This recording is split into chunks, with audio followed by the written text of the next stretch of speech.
오늘은 498주년 되는 종교개혁주일입니다. 1517년 10월 31일 교황의 권위가 교권이 하나님의 말씀보다 위에 있던 시절에 카톨릭 사제였던 마틴 루터는 자신이 교수로 재직하고 있던 비텐베르크 성당의 95개 교회에 면죄부 판매에 관한 반박문을 붙였습니다. 사태가 이 지경이 될 거라고는 꿈에도 생각을 못했겠지만 이 작은 행위가 촉발이 되어서 유럽 전역에 종교개혁의 불길이 타올랐고 카톨릭으로부터 개신교가 분리되어 나오게 되었고 인류 역사의 거대한 흐름이 바뀌는 중세에서 근세로 넘어오는 이런 계기가 되는 사건이 되었습니다. 종교개혁의 세 가지 표현은 오직 믿음, 오직 성경, 오직 은혜. 우리 구원이 오직 믿음과 오직 성경과 오직 하나님의 은혜로 말미암는 줄로 믿습니다. 그런데 오늘날처럼 종교개혁이 요청되는 시기가 또 없어요. 오늘날 기독교는 그야말로 전방위적인 포화를 맞고 있습니다. 개혁하지만 정말 개혁이 시급한 곳이 오늘날인데 개혁되리라고 믿는 사람은 아무도 없다는 거죠.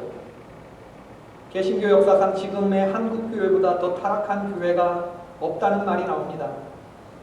목사들이 저지르는 추문과 타락, 헌금 횡령, 교회 세습, 더 이상 새로울 것이 없는 교단 총회장을 뽑는데 많은 돈들이 뿌려지고 또 교회 대표들이 모여서 회의하는데 총무 목사님이 가스총을 차고 회의장에 들어가는 이런 기가 막힌 일들이 한국교회에서 벌어지고 있어요. 성도들끼리 하나가 되지 못하고 이파 저파 대파 쪽파로 나뉘어서 그리스도의 몸인 교회를 찢는 이런 싸움들이 벌어지고 있습니다. 교회의 도덕적인 수준이 사회의 일반적인 도덕 수준보다 낮은 교회가 그런 유일한 나라가 바로 한국교회라고 합니다. 이제 사람들은 목사들이 떠드는 소리를 정치인들 다음으로 듣기 싫어해요. 교회의 타락은 목회자의 타락이고 또한 성도의 타락입니다. 오늘 종교개혁주일에 우리는 우리 스스로에게 묻지 않을 수 없어요. 우리 교회는 어디가 개혁되어야 하는가? 나는 어디서부터 개혁되어야 하는가? 내가 깨트려야 할 것은 무엇이고 우리가 새롭게 붙잡아야 할 것은 무엇인가? 저는 오늘 하나님이 주시는 말씀을 통해서 우리 스스로의 믿음이 점검되는 그런 시간이 되기를 바랍니다. 다른 사람 볼 것 없습니다. 나부터 어디 부분부터 개혁되어야 하는가? 이래서 너는 개혁되어야 된다가 아니라 이렇기 때문에 다시 말씀 앞으로 은혜 앞으로 믿음 앞으로 나와야 할 사람이 바로 나로부터라고 하는 사실이 깊이 깨달아지는 그런 은혜의 시간이 되기를 바랍니다. 오늘 본문의 주인공은 베드로입니다. 베드로는 급한 성질 때문에 예수님께 구중도 많이 받았지만 또 칭찬도 많이 받았던 제자죠. 오늘 본문이 일어난 사건은 예수님의 오병이어 기적이 일어나고 난 이후입니다. 예수님은 제자들을 재촉하사 배를 태워서 바다 저편으로 건너가게 하셨죠. 배를 타고 건너가던 중에 밤 사경에 제자들은 큰 풍랑을 만납니다. 밤 사경이라고 하는 건 새벽 3시부터 6시 사이죠. 캄캄한 밤입니다. 주변이 칠흑처럼 어둡고 이런 시간에 풍랑을 만났으니 얼마나 두려워했겠습니까? 바다를 삶의 터전으로 살았던 그런 어부들조차도 물 위로 걸어오시는 예수님을 뭐라고 그랬죠? 유령으로 볼 정도로 이렇게 두려워할 그 정도로 공포에 사로잡혔죠. 그때 예수님이 말씀하십니다. 안심하라, 내니 두려워 말아라. 환경에 매여서 마음을 빼앗기면 아무리 하나님의 사람이라도 공포에 사로잡히는 것은 순식간입니다. 믿음의 사람이나 아니나 똑같아요. 이들이 언제 오병이어의 주인공들이었나 싶어요. 그때 베드로가 나섭니다. 주여 만일 주시어든 나를 명하사 물 위로 오라 하소서. 그때 예수님이 오라 하고 말씀하십니다. 베드로가 배에서 뛰어내렸죠. 그래서 걸어서 예수님께 다가갑니다. 그러나 곧 바람을 보고 두려워했다고 했어요. 다시 물에 빠졌다고 했습니다. 베드로는 예수님께 부르짖으며 구원해달라고 했고 예수님은 베드로에게 믿음이 작은 자여 왜 의심하였느냐 하고 말씀하시면서 건져주셨죠. 그리고 그와 함께 배에 오르자 풍랑이 잠잠해졌다. 이게 오늘의 본문의 말씀입니다. 베드로가 잘한 게 있고 베드로가 못한 게 있어요. 잘한 것부터 생각해 보십시오. 베드로가 잘한 건 뭐냐 하면 배 밖으로 뛰어내렸다는 겁니다. 베드로는 믿음의 행동을 하고 있죠. 주여 만일 주님이시여든 나를 명하사 물 위로 오라 하소서 하고 요청합니다. 베드로의 말은요, 예수님이 물 위를 걸었다면 나도 걸을 수 있다 라고 생각하는 믿음이 그에게 있었어요. 신영애 집사님이 오신 겁니까?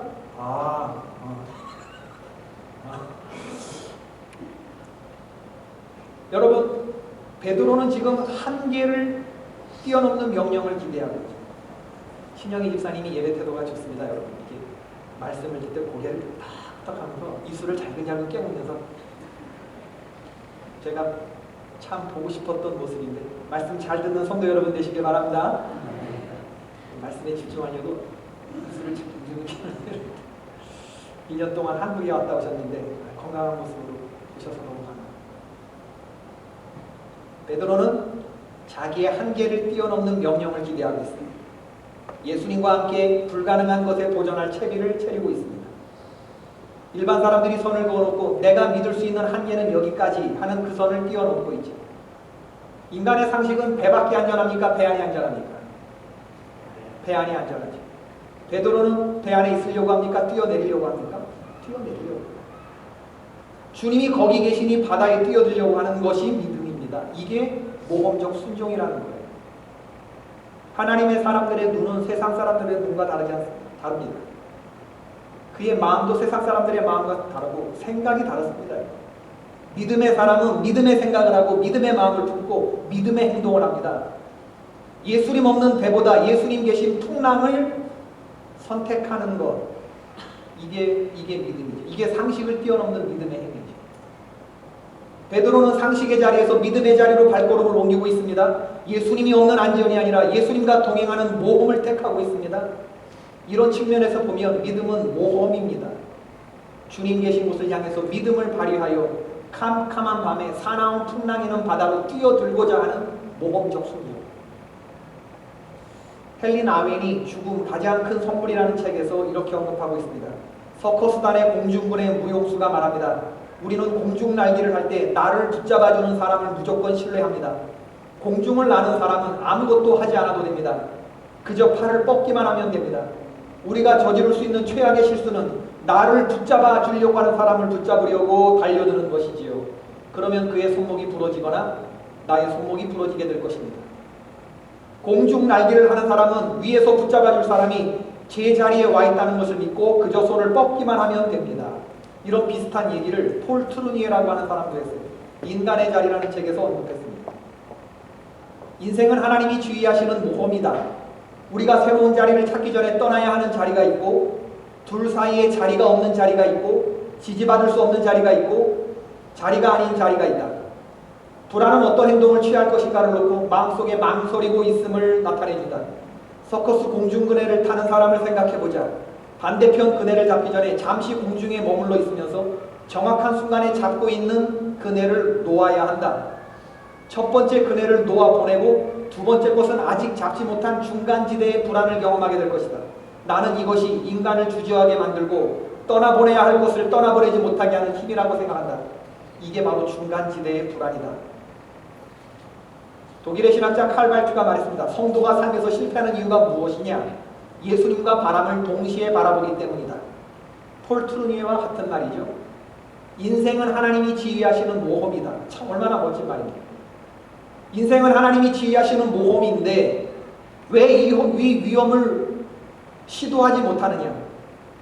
중간지대의 불안을 극복하지 못하기 때문입니다. 놓아야 할 것을 놔야 되는데 이걸 놓지 못하는 거예요. 왜 그러냐면 불안하니까. 여기서 저길 건너가야 되는데 이 잠깐 동안에 둘 사이에 자리가 없는 자리가 있다고 그랬어요. 지지받을 수 없는 자리가 있다고 그랬어요. 자리가 아닌 자리가 있어야 된다고 그랬어요. 이걸 믿음으로 극복해야 되는데 이 극복이 안 되는 거예요. 이 근해에서부터 이 근해까지 둘만의 자리, 둘 사이에 자리가 없는 자리, 지지받을 수 없는 자리, 믿음으로 극복해야만 하는 그런 자리, 이걸 사람들이 이 중간지대의 불안을 놓지 못하는 거예요.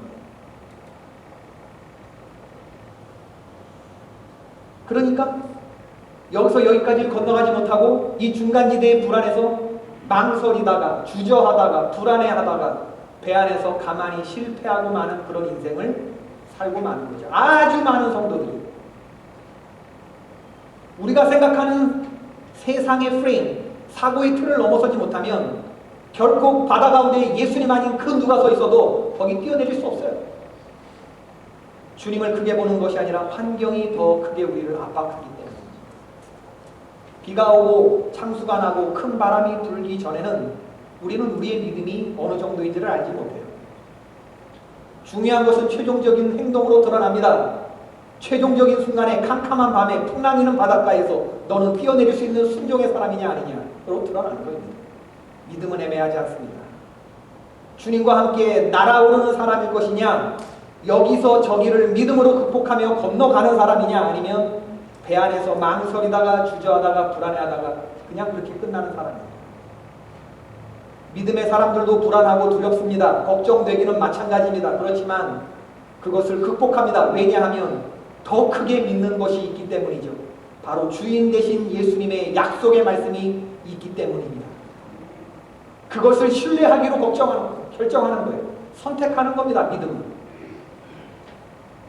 믿음이 있기 때문에 불안해하면서 현자리에 머무는 게 아니라 다음 단계를 향해서 도약하는 선택을 내가 살기로 결정하는 거예요. 이게 믿음입니다.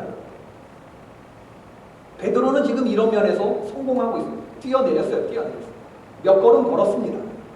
믿음의 행동이 있어요. 문제는 그가 실패하고 있다는 거죠. 뛰어내린 건 좋았는데 계속해서 믿음이 발휘되지 못했다는 것이 베드로의 한계입니다.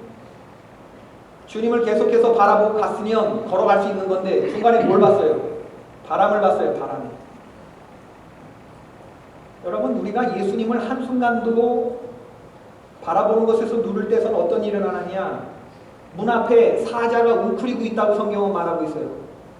어제 기도했다는 것, 어제 말씀 봤다는 것, 어제 큐티했다는 게 중요하지 않습니다. 오늘 지금 내가 주님을 바라보지 못하면 그 사자에게 잡아먹히고 마는 거죠.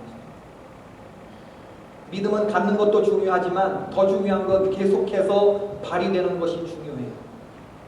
어제 성령 충만했다고 선줄로 생각했다가 오늘 넘어지는 경우가 얼마나 많은지 알지 못해요. 한순간 방심하면 사자 입으로 걸어 들어가게 되는 것이 우리가 살아가는 이 영적 전쟁터와 같은 세상이라는 것을 잊지 마시기를 주의 이름으로 축원합니다. 계속해서 하나님의 말씀에 반응하고 따라가고자 하는 계속적인 성령 충만이 우리 안에서 발휘돼요. 베드로가 이 점에서 실패했어요. 예수님에게 베드로가 만일 주시어든 나를 오라 명하소서 했을 때 예수님이 오라 했거든요. 29절에 베드로가 배에서 뛰어내렸거든요. 예수님이 바랬던 온전한 제자의 모습은 어떤 사람들이었느냐? 배 밖에서 실패하는 베드로도 아니고 배 안에서 실패한 나머지 11명의 제자들도 아니고 계속해서 예수님께까지 도달하는, 예수님과 함께 걸어서 배에 오를, 중간지대에서 불안해하며 모험적인 순종을 보이지 못하는 그런 제자들은 아니라 예수님과 함께 동행하는, 끝까지 동행하는 사람을 주님이 보고 싶으셨다. 여러분, 믿음의 길이란 이 순종이 있는 길인데 알고 따라가는 게 아니라, 이해돼서 따라가는 게 아니라 믿고 따라가는 길인 줄로 믿습니다. 이게 믿음이에요. 알고 따라가는 건 누구라도 다 할 수 있는 거예요. 굳이 믿음이 발휘될 이유가 없어요. 믿음은 믿고 따라갔을 때, 믿음이 바로 그런 측면이 있어요. 모험적인 측면이 있죠. 타락한 세상에서 창조의 섭리를 거스리는 마귀에게 대항하는, 도전하는 이 믿음은 시작부터 모험적인 측면이 있어요. 예수님이 갈릴리 바닷가에서 베드로를 불렀죠. 넌 나 따라와라. 내가 너로 사람을 낳는 어부가 되게 하리. 그때 베드로가 뭘 버렸죠? 그물과 배를 버려두고 떠났어요. 생계의 수단이 그물과 배를 버려두었다는 건 이 자체가 이게 모험이에요. 여러분 하실 수 있으시겠어요? 여러분 그물과 배를 버리시고 주님 따라 나셨다고 믿으시는 분들 아멘. 나는 배와 그물을 버려두고 주님을 따라 나설 수 있다라고 생각하시는 분들 아멘. 어렵지 않아요. 이게 어렵단 말이에요, 여러분. 우리 신앙이 애매하지 않다니까. 우리가 아직까지 세상의 프레임에 갇혀 있다니까, 여러분. 주저함이 없이 아멘이 나와야 되는데 안 되잖아, 지금. 성경에 나오는 위대한 열조들은요, 지금 제가 몇 가지 케이스를 얘기할 텐데, 내가 만약에 이랬대도 나는 이룰 수 있을 것이다 라고 제가 다시 한번 물을 때 아멘 하셔야 돼요. 믿음은 바라는 것들에 뭐다? 보이지 않는 것들에 알기는 잘한단 말이에요. 우리들이 믿음은 바라는 것들의 실상이요 보지 않는 것들의 세상에 어떤 사람이 보이지 않는 것들로 증거로 삼는 삶을 계획하겠습니까? 100번 생각해봐도 정상적인 건 아니죠. 하나님의 사람들은 그렇지만 보이지 않는 것을 실상보다 더 크게 믿는다는 거 아니에요. 그죠? 믿음이 바라는 것들의 실상이고 보이지 않는 것들의 증거라 했으니 나는 보이지 않는 하나님의 약속의 믿음을 보이는 것보다 더 신뢰한다. 그 얘기 아닙니까? 그죠? 그렇게 사십니까? 아니요. 노아 마른 날에 산 위에서 배를 만들었죠. 비가 올 징조도 없고 세상 사람들의 비웃음을 살만한 상황에서 하나님의 말씀에 순종했던 사람입니다. 그래서 그는 대홍수 때에 건짐을 받아서 모든 사람들이 엄청난 물에 쓸려갈 때 몸에 물 한 방울 묻히지 않고 배에 올라갔다가 물 한 방울 묻히지 않고 내렸던 사람이 되었어요. 그는 세상을 조롱한 사람이 되었고 하나님의 의의 상속자가 되었죠. 보이는 세상 사람들에게 주의를 집중한 게 아니라 보이지 않는 하나님의 약속의 말씀에 집중하고 흔들리지 않았던 믿음의 사람이에요. 이 사람이 모험적 순종이 있었죠. 믿음의 조상 아브라함도 마찬가지. 갈 바를 알지 못하고 하나님의 부름에 순종했다 했습니다. 아니 세상에 어떤 가장이 식솔들을 데리고 길을 나서야 되는데 갈 바를 알지 못하고 나서는 사람이 어디 있어요? 이런 무책임한 가장이 어디 있습니까? 여러분 이민 오실 때 그냥 하나님의 약속의 말씀만 듣고 왔습니까? 플랜 A, 플랜 B가 서 있지 않았겠습니까? 아브라함에게는 플랜 A, 플랜 B가 전부 다 하나님의 약속의 말씀이에요. 그게 뭐냐면 내가 너로 큰 민족을 이루게 해주겠다. 너는 복덩어리가 될 것이다. You will be a blessing. 너를 축복하는 자는 내가 축복하고 네가 저주하는 자는 내가 저주할 것이다는 이 약속의 큰 틀만 믿고 갈 바를 알지 못한 채 떠났던 사람이에요. 여리고성 점령도 마찬가지. 오랜 광야 생활을 넘어서 가나안으로 들어갔을 때 첫 번째 정복해야 될 성이 여리고성이었는데 아무런 보이는 징조도 없는데 하나님의 떨어진 약속의 말씀이 뭐냐면 입 다물고 그냥 7바퀴 도보라는 거예요. 7바퀴. 입 다물라고 하지 않았으면 난리가 났을 겁니다. 그 안에서 여러분. 저마다 한마디씩 하면 이 아무런 보여주는 징조도 없이 말씀을 따라 성을 7일 동안 돈다는 이 남들이 보기에 참으로 웃기고 참으로 정신 나간 짓처럼 보이는 이 행위가 첫 번째 승리를 가져다 줬다는 거 아세요? 세상에 어떤 사람들이 이런 일에 순종할 수 있겠어요? 이건 믿음 없는 사람들이 볼 땐 웃기고 자빠진 짓이라고. 믿음으로 반응했을 때 승리한다고 믿으십니까? 믿음으로 사십니까? 여리고성 이후에 아이성 전투에서는 그 다음부터 이스라엘 백성들이 승리를 계산해요. 그러다가 철저한 실패를 경험하죠. 믿음이 없이는 하나님을 기쁘시게 못하나니 하나님께 나아가는 자는 반드시 그가 계신 것과 또한 그가 자기를 찾는 자들에게 상 주시는 이심을 믿어야 할지니라. 우리 성도들은 참 아는 건 잘 알아. 이게 아는 것만큼 행위가 안 되는 거지. 오늘 본문은요, 여러분 어렸을 때 이 아빠하고 했던 그런 놀이를 생각하게 하고 또 아들과 놀았던 놀이를 생각하게 해요. 애들이 높은데 올라가고 뛰어내린단 말이에요. 아빠 나 뛰어내린다 받아 그러면 누가 긴장합니까? 아빠가 긴장하지 않으면 어떻게 되죠? 큰일 납니다. 재봉틀이나 아니면 높은데 지붕에 올라가고 밑에는 아빠를 보고서 나 뛰어내린다고 그러는 아이가 나무 같은데 저도 그런 경험이 있었던 것 같아요. 높은 데 올라가고 그렇게 확 뛰어내려 봅니다. 풀장 같은 거 많이 하지. 받아달라고. 그럼 한두 번 받아주면 이게 재미가 붙습니다. 아이들이. 그래서 점점 더 높은 데로 기어 올라갑니다. 얘네들이. 그렇죠? 아니면은 뒤로 더 가라고 합니다. 뒤로 조금만 더. 뒤로 더 가. 더 이럽니다. 그러면 뒤로 물러나지 못합니다. 왜냐하면 놓칠까봐 불안해서 조금씩 씹으면 걔는 더 뒤로 가. 왜 그래? 난 이제 크게 뛰겠다 이거지. 크게 도약하겠다. 괜히 주변에 위험한 게 없나를 살피게 되고 뾰족한 게 없나를 살피게 되고 믿음의 행위와 모험적인 순종을 가지고 배에서 뛰어내릴 때 뛰어내리는 도약하는 사람보다 더 더 신경 쓰고 불꽃 같은 눈동자로 지켜보는 분이 예수님이시라는 것을 믿으십니까? 여러분은 믿음의 모험을 경험했던 적이 있는지 나의 믿음을 한번 생각해 보자는 거예요. 오늘 종교교육 중. 배에서 바다 위로 뛰어내려 본 적이 있는가? 여러분들의 담력을 테스트하는 질문이 아닙니다. 예수님의 말씀만 의지하고 여러분이 생각하는 상식과 판단을 뛰어넘어본 믿음의 도약이 있어 왔냐는 얘기를 지금 드립니다. 지금까지 신앙 여정에서 모험적인 순종을 단행해본 그런 무용담이 있느냐? 옛날 열조들에게 있었던 것들 가운데 오늘날 개혁의 대상이 되는 우리 기독교에 없어진 것 중에 하나가 뭐냐면 이런 모험적인 순종이 아니겠습니까? 인생의 캄캄한 밤, 큰 풍랑이 있는 바다 한가운데서도 한가운데로 뛰어들어 세상을 조롱하고 세상을 놀라게 하고 하나님의 백성은 이렇게 산다라고 말하는 사람이 있어야 되는데 이런 사람들이 사라져가고 있다는 거예요. 그저 조용히 배 안에서 조용히 실패하는 사람들만 많아져 가고 있고 만일 주시어든 나로 명하사 뛰어내리게 하소서 할 때 오라 하시는 주님의 반응에 뛰어내리는 사람이 없다는 겁니다.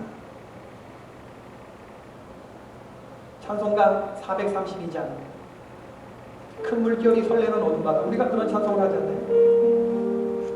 큰 물결이 설레는 어둠 바다 저들의 불빛도 이만해 이 풍랑에서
집회 첫날 마치고 숙소에 들어와서 금요일 저녁에 호핑 기업 마을의 성전 봉헌 예배가 11월 18일에 있게 되는데 인텔 선교사에게 전화를 했습니다.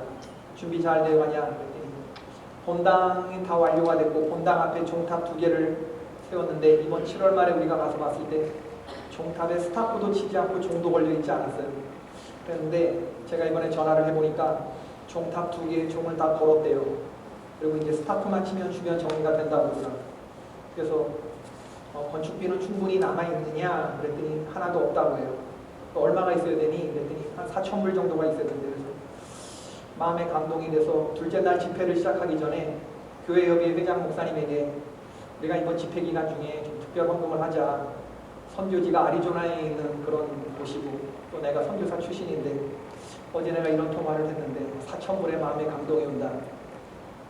그랬더니 그렇게 하기로 임원들 목사님들하고 의논을 하고 그리고 말씀 전에 광고를 할 때 그렇게 했습니다. 또 제가 말씀 전하러 나가서 경비를 아끼고 그리고 헌금을 하자고 이렇게 교회 회장님이 광고를 하시길래 부흥의 경비 중에 가장 많이 아낄 수 있는 부분이 강사비다. 그래서 내 강사비를 안 받겠다. 나 이거 다 헌금하겠다. 그리고 나 비행기표도 내가 다 끊고 왔는데 이것도 다 헌금하는 걸로 하겠다. 체크를 도착하자마자 교육 회장님이 끊어줬는데 비행기표 영수증 처리해줬는데 내가 이거 기념품으로는 가져가겠다. 그리고 나 다이어리에 내가 풀로 붙여놓겠다. 뒷파스 사진 하겠다. 그랬어요. 그리고 둘째 날 특별 헌금을 하고 셋째 날 주일 오전에 저를 초청해서 오전에 이제 각 교회들 예배 드리니까 교회 가서 설교를 했는데 예배 마치고 숙소로 돌아와서 이제 저녁 마지막 집회 전에 하려고 숙소로 돌아오려고 그러는데 어느 권사님이 절 좀 보자는 거예요. 오전 예배를 마치고 식사하고 숙소 돌아오려고 그러는데 왜 그러시냐 그랬더니 헌금을 이렇게 봉투를 하나 주면서 어제 목사님이 하시는 말씀을 듣고 마음에 감동이 온다고 해서 봉투를 하나 주는데 2,000불 이렇게 써있더라고요. 2,000불 헌금 봉투에 이게 자기 가진 정보래요. 그래서 권사님은 무슨 일을 하시냐 그랬더니 호텔 청소한대요. 그러면서 마음이 얼마나 감사한 건지. 그래서 하나님 호피 선교지 성전의 새겨질 또 하나의 헌신으로 기억해 주십시오. 종탑에 종이 울려 펴질 때 우리 김 권사님의 헌신도 기억되게 하옵소서. 그렇게 하고 이제 돌아왔어요. 저녁 예배 마치고 이제 다 성도들하고 목사님들하고 장로들하고 헤어지고 숙소로 돌아오는데 그 권사님이 또 저를 이렇게 손을 꼭 잡으면서 하시는 말씀이 제가 오늘 오전 예배까지 이 돈을 갖고 오기는 했는데 예배 전까지 망설였어요. 그러더라고요. 예배 전까지 망설였대. 이걸 낼까 말까. 중간지대에 불안이겠죠. 그러면서 뭐라냐면 이번 집회가 저를 위한 집회였다는 확신이 들어요.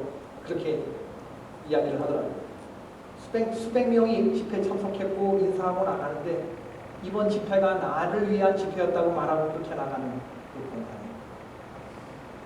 제가 이번 집회를 하고 나오면서 이 아리조나에 있는 이 선교지를 아리조나 지역의 교회들과 함께 성전 공원에 활용 정정을 찍고 돌아오고 하나님이 성전 공원을 참 기쁘게 받으시는구나 그런 생각을 갖고 왔어요. 믿음을 가지고 큰 도약은 아니지만 호텔 청소하시는 권사님이 배에서 뛰어내렸고요. 믿음의 도약이 있었단 말이지. 넘치는 헌금이 작년에 장경동 목사님 모셔서 집회했다는데 그만큼의 헌금이 거두어졌다는 거 아닙니까요? 이 무명의 이 선학생교회에 여러분의 담임 목사가 집회를 했는데 할렐루야. 믿음은요 어느 때 생기느냐 하면 뛰어내릴 때 생기는 줄로 믿습니다. 망설이고 주저하다가 가방에 가지고 왔는데 헌금 바구니에 넣지 못했다. 최종적으로는 모험적인 순종을 감당하지 못했다. 그건 뭐야? 이거 놀려고 그네 타고 갔다가 저쪽으로 건너가지 못하고 그 중간지대의 불안을 모험적인 순종을 감당하지 못하고 다시 돌아오는 거지. 여러분 인생에 놓고 저길 건너가 본 적이 있느냐? 종교개혁이란 믿음을 가질 때 생기는 겁니다. 휴스턴 교회 최영기 목사님은 믿음은 결단할 때 생기고 모험할 때 생기고 기도할 때 생기고 감사할 때 생기고 말씀을 들을 때 생긴다고 했어요. 믿음은 결모 기간만 할 때 생긴다. 시작.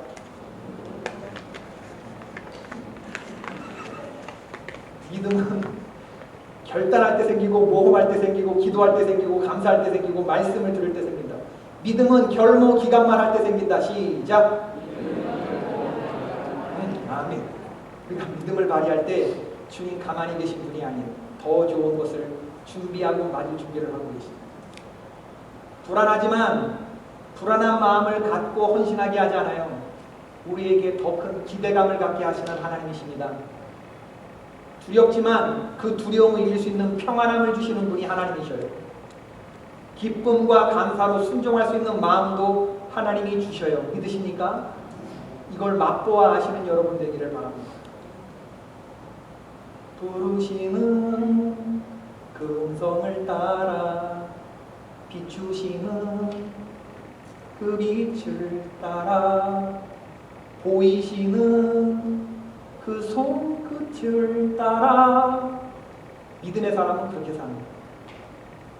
부르시는 음성, 비추시는 불빛, 보이시는 손끝, 보이지 않는 것을 보이는 것보다 더 크게 믿고 가는 것. 이게 모험적 순종이 있는 진짜로 종교를 개혁할 만한 믿음을 가진 사람들. 오늘 본문을 보면 다 어려운 환경처럼 보이죠. 거슬러 부는 바람, 사나운 광풍, 공포에 빠진 제자들, 물에 빠져가는 베드로. 이거 근데 인간 편에서 봤을 때나 어려움이고 위기지 예수님도 위기입니까? 예수님이 보실 때도 이 제자들이 위기고 어려움입니까? No.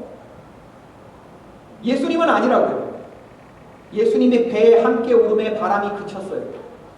예수님은 두려워하는 제자들이 물을 때 유령이다 무서워하여 소리일 때 예수님이 오늘 즉시 얘기했다. 즉시 27절 31절 예수님이 즉시 예수님의 반응도 즉시 왜? 상황이 위험하니까 제자들 예수님 다 아는 거예요. 응답이 더디지 않습니다. 어려운 가운데 알아요. 지금 당신의 종들이 어떤 입장인지. 믿음의 도약에서 가장 불꽃 같은 투자로 보는 게 예수님이시라니까. 즉시 왜? 상황이 위험한 건 아니까. 어렵다는 순간은 아니에요. 예수님이 배에 함께 오름에 바람이 그쳤어요. 배에 있는 사람들이 예수께 절하며 이르되 진실로 하나님의 아들이로소이다 했어요. 예수님의 관점에서 보면 제자들이 한순간도 위험한 순간은 없었어요. 그냥 그건 위험한 것처럼 보였을 뿐입니다. 그러므로 베드로가 끊임없이 주님만 바라보며 걸었다면 그는 물에 빠지지 않을 수 있었어요. 끝까지. 배에서 뛰어내리는 것도 모험이지만 예수님에게도 모험인 것은 아니에요. 그래서 예수님에게는 그게 그냥 온전한 성도로 보일 뿐이지.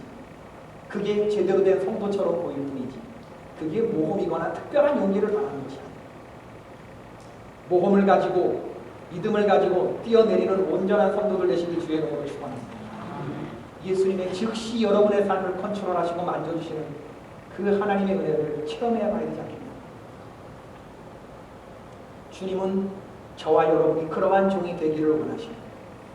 믿음의 도약이 있고 주님만 바라보고 큰 풍랑과 물결 속에서 용감하게 믿음으로 분투하시는 하나님의 종들 되시기를 주의 이름으로 축원을 드립니다.